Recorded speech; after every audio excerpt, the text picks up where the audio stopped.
Esse é o iPhone, o celular que dominou o mundo, o conquistador do sino da maçã, e agora está enfrentando algo que ninguém nunca imaginaria: as vendas caíram. Isso significa que o fim da era de ouro chegou, e hoje eu vou te contar tudo sobre o que aconteceu com as vendas dos iPhones para despencar para bilhões nesses últimos anos, e se tem uma solução para tudo isso.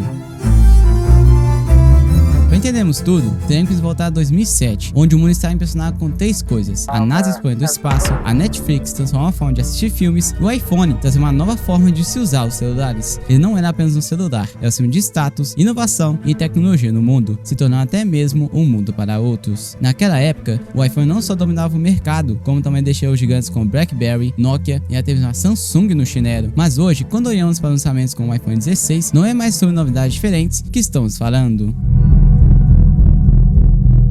Tudo começou a piorar quando a Apple parou de buscar a inovação dos iPhones. Naquela época, a Apple já anunciava vários de seus eventos gigantes de coisas que trariam um grande avanço dos iPhones. Ela fazia isso no tom de algo exclusivo como a Bugatti faz. E recentemente, em 2024, no iPhone 16, eles prometeram o Apple Intelligence, uma inteligência artificial que prometia mudar tudo, o que até insistia muito nesse ponto. Mas o problema mesmo está na hora de comprar o seu iPhone. Sabe por quê? Porque não vinha com o Apple Intelligence. Your iPhone is the most personal product in your life.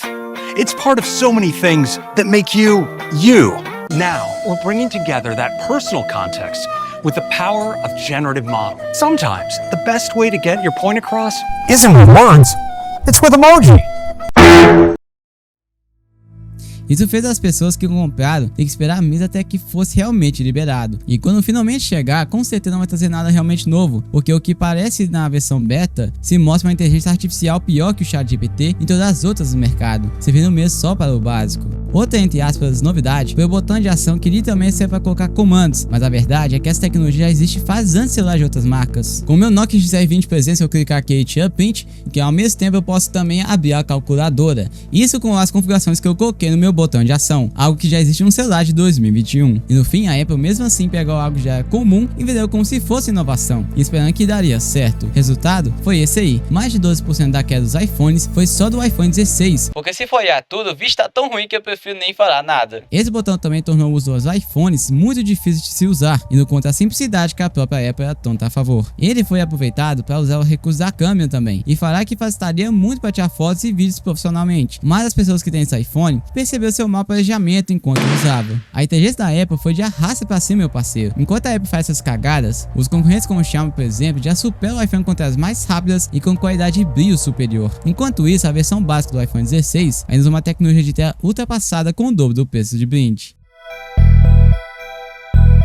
O iPhone começou com uma revolução em 2007, transformando um celular simples em um verdadeiro smartphone inteligente com todos os maiores recursos disponíveis em um só, como a tela touch colorida, navegação fluida e sem botões físicos. Naquela época, cada nova geração surpreendia o mercado, mas com o passar dos anos, tudo mudou. O que antes era um mar de inovações virando novidades revolucionárias, passou a ser um ciclo de versões repetitivas. Até o iPhone 4S, a Apple trazia algo marcante, mas depois da morte de Steve Jobs, que foi o pai da empresa praticamente, Tim Cook assumiu seu lugar, e as grandes inovações que existiam desapareceram. Hoje a Apple lança um novo iPhone todos os anos, mas as melhorias são poucas e pequenas, só ajustam na performance, na bateria ou no design, mas são coisas tão irrelevantes que muitas vezes nem são percebidos. Lembra até mesmo o iPhone 7, que quando eles removeram a entrada para fones de ouvido, foi tanta polêmica que até um youtuber, sim, um youtuber, conseguiu provar para a Apple e acabou dando uma aula para ela de que ele descobriu que ela estava errada. Só de abrir, ele mostrou que havia um espaço justamente para o conector de fone de ouvido, e ainda assim conseguiu colocar de novo. Holy shit. I was expecting to say that there's no space here, and I don't think that's true. I thought it was gonna look like that, where I was gonna have this big bulge on the outside, but now I think I can put it on the inside. I don't want to change the case at all, I just want to drill a hole. I didn't think that was possible, I didn't think there was enough room inside, but I think there might be. That's kind of crazy. Nos modelos com o iPhone 8 e o iPhone 8 Plus foi a mesma coisa, poucas melhorias e pequenos resultados. O iPhone X tentou inovar com um desbloqueio facial chamado Face ID, mas em pouco tempo depois, concorrentes com a Samsung mostrou que a Apple já tinha ficado para trás.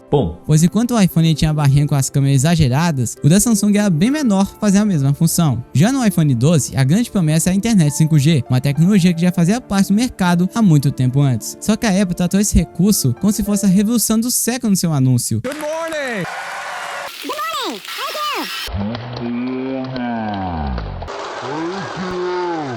riscando algo que todos já tinham feito e deixar todo mundo decepcionado. E por fim, do iPhone 13 até o 16, seguiram a mesma linha, trazendo poucas mudanças como os outros. Isso fez o impacto de que antes a Apple tinha conseguido conquistar, se perdeu na linha com o Tim Cook. Então falar que a Apple tem, abre aspas, novidades, já não pode nem ser um pouco usada para essas porcarias.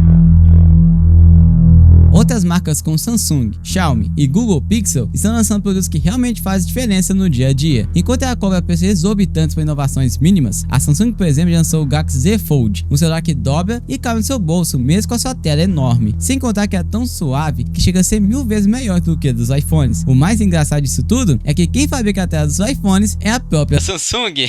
Além disso, ela foi a primeira a lançar celulares com compatibilidade à internet 5G, ao contrário da Apple. Isso acabou sobrando para a Apple, que estava sempre à frente. A partir do iPhone 7, como eu tinha falado, a inovação realmente começou a desacelerar. O processador ficou um pouco mais rápido, a câmera ganhou uns ajustes, o design, a entrada P2 que eu tinha falado, que tinha removido. E enquanto isso que a Apple está decepcionando, atualmente marcas como Nothing e Oppo estão se destacando com designs inovadores. Celulares com parte do corpo transparente, câmeras escondidas na tela e até, abre aspas, o Face ID do Android foi redesenhado para ser mais inteligente, sem ocupar aquele espaço como nos iPhones. A Apple ainda oferece segurança e compatibilidade pelo menos, mas no restante os concorrentes já fazem tudo melhor. E tudo isso com o dinheiro que cabe no bolso. No fim é como eles dizem, né? Quem está ganhando é a casa e não a pessoa que botou o dinheiro.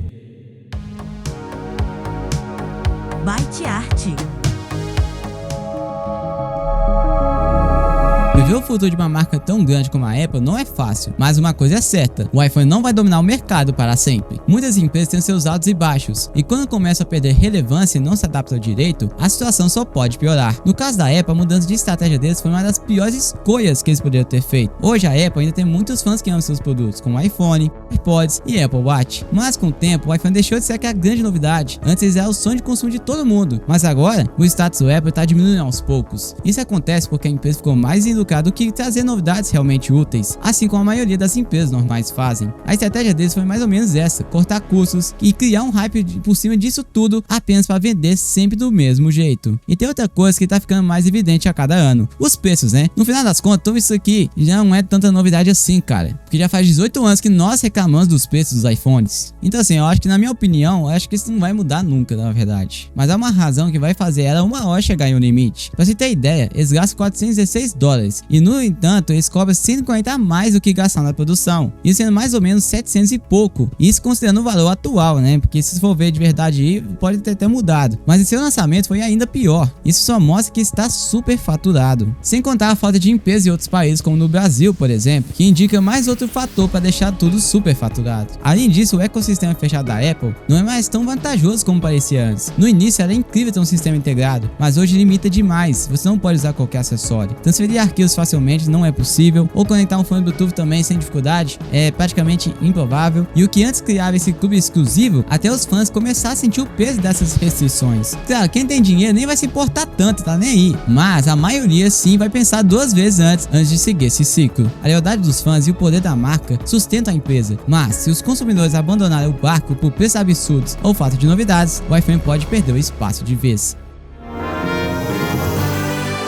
Para voltar com sua diferenciação e pensar mais nas pessoas que, querendo ou não, cresceu a empresa, a Apple precisa inovar muito nos iPhones. Ela acredita que diminuir o custo significa fazer com pouca qualidade e continuar cobrando caro, até em versões mesmo básicas como o iPhone 16e, que é o mais recente. Só que a verdadeira chave para resolver isso é mudando de foco e de estratégia, com redução de custos usando possibilidades ainda maiores, como criar processadores feitos de grafeno que são mais eficientes que o convencional feito de silício, explorar materiais mais básicos para a construção de iPhones, como fibra de carbono, e aí isso sim seria uma sacada genial, a ponto de ser exclusivo, melhorando e ser mais barato sem perder a qualidade. Só que tudo isso é um desafio. O grafeno, por exemplo, ainda tem uma maneira não tão viável atualmente de se produzir os chips com esse material, mas com o valor da Apple, facilmente eles têm dinheiro de sobra, né? E do jeito que eles são ambiciosos, dá pra fazer isso acontecer. Uma outra coisa é consertar seus erros e aprimorar, como a volta das entradas para fones de ouvido, corrigir as limitações do sistema, permitir mais personalização e integração com os aparelhos que não são da marca, reduzir os custos de manutenção e melhorar coisas que são hoje mal planejadas.